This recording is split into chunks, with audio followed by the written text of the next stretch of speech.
just, he's got a little bit of soreness, so we just wanted to hold him out today. He'll travel with us. Yeah. Okay.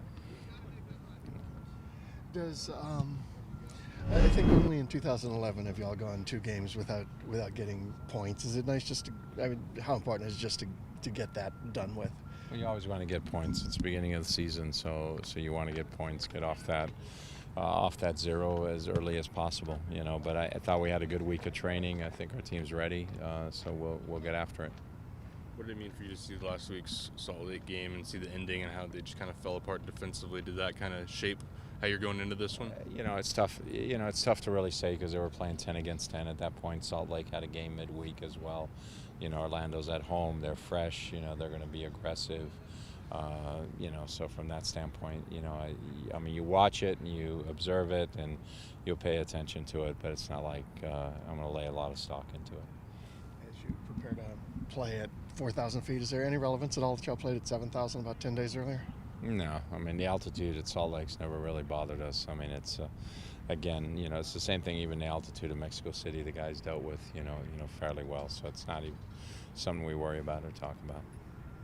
So in the past couple games of conceding immediately after scoring, is that something you worked on this week to kind of counteract that of those games, or is it just? Well, the last game we didn't score, so we didn't concede after we scored. So, no, for sure in the Club America games. So that's something we've talked about, and lapses can happen, but it's really, the guys on the field. Everybody's got to sort of, step up at that particular moment. But I think it's a problem that we'll solve.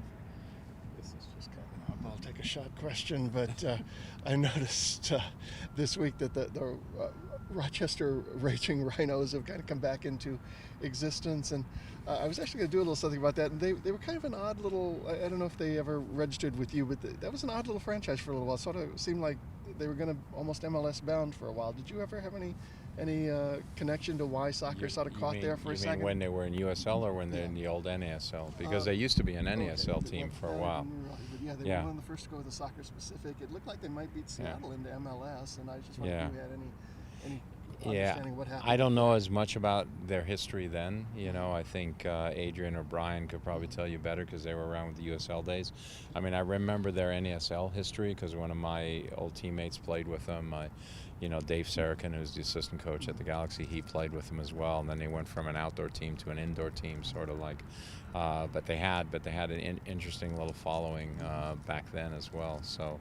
It's a team that there was a lot of good mojo around them. I remember in the USL and like you said, the soccer-specific stadium, and thought they were going to build and grow, but something happened, I think, where it stunted it. Either ownership, backed away. It was almost reminiscent for me of the old leagues when I used to play in Southern California, and so this one particular guy would have money for a couple of years, and all the best players would play there, and then his money would run out, or he'd get frustrated and say, "Okay, I'm out," and then somebody else would take over, and everybody would go to that team, So you sort of moved around. There was no club loyalty; it was just money loyalty.